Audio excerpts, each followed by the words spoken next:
Money Report conversa hoje com Marcelo Fortes, especialista no setor de turismo com ênfase no segmento marítimo. Muito obrigado, doutor Marcelo.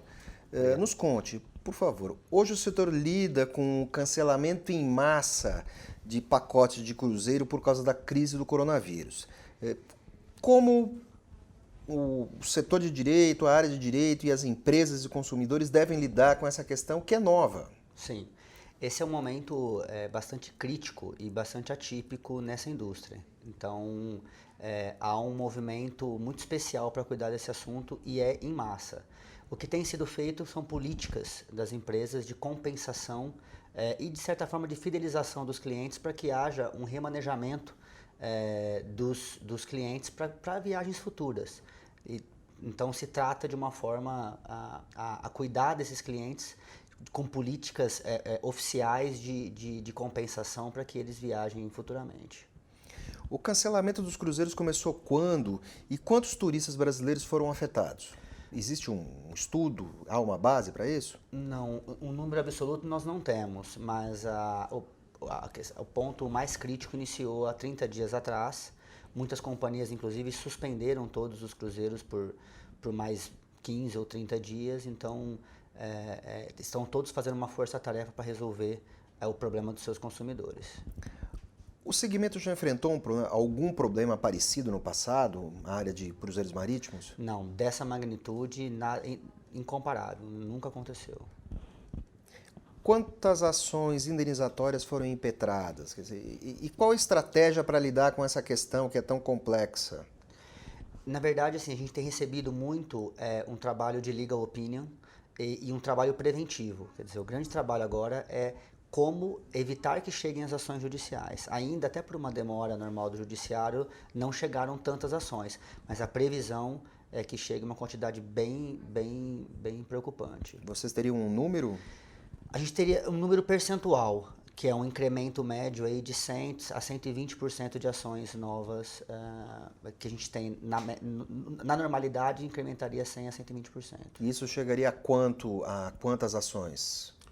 Olha, nós estamos falando aí por mês, mais ou menos, umas 150, 200 ações mensais, que estamos falando de 2.000 a 3.000 ações no ano.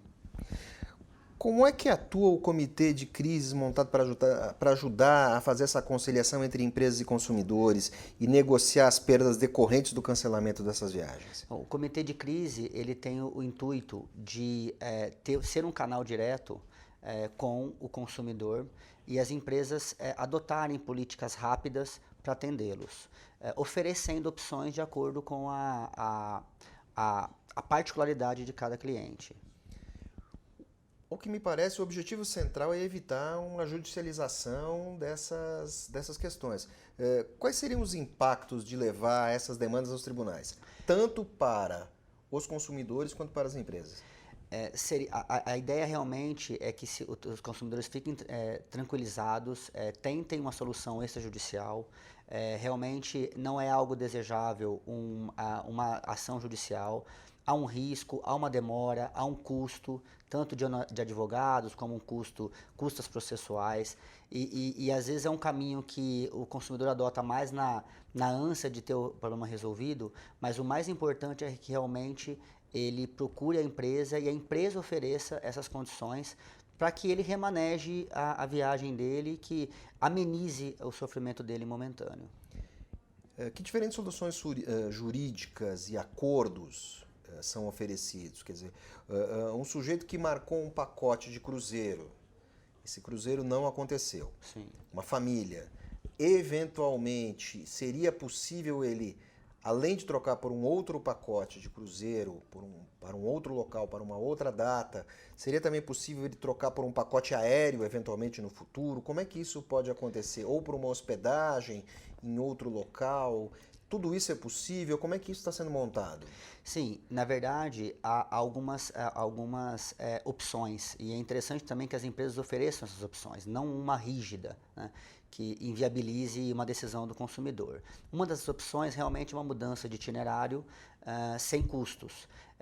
Algumas empresas estão oferecendo também o que a gente chama no setor de FCC, que é um Future Cruise Credit. Então você dá um percentual 10, 15, 20, depende da política de cada empresa, para como fosse um bônus para o consumidor fazer um cruzeiro futuro.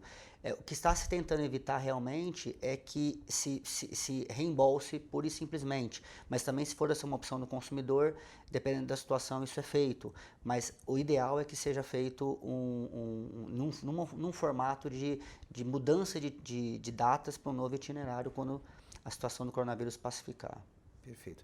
Como esse tipo de problema é resolvido nos Estados Unidos e na Europa? Ou, eventualmente, como vocês resolvem esse tipo de demanda perante turistas estrangeiros que tenham adquirido fora do Brasil um pacote para o Brasil?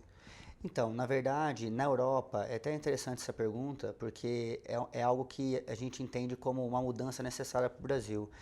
Na Europa, países anglo-saxões e de cultura europeia ou inglesa, eles têm uma cultura maior da negociação extrajudicial. E no Brasil, a litigância é muito imediata, às vezes a pessoa nem procura a negociação, ela vai direto no Poder Judiciário. Então lá é mais claro, as políticas são mais claras de compensação, há diretrizes inclusive da União Europeia nesse sentido, então se procura realmente uma negociação extrajudicial. Caso contrário, é muito custoso procurar o judiciário nesses países. O Brasil ele é mais acessível e mais barato, mas lá é muito custoso para ambas as partes, então é algo realmente indesejado e que se fortalece, os governos fortalecem a cultura da negociação e não da litigância. Perfeito, perfeito.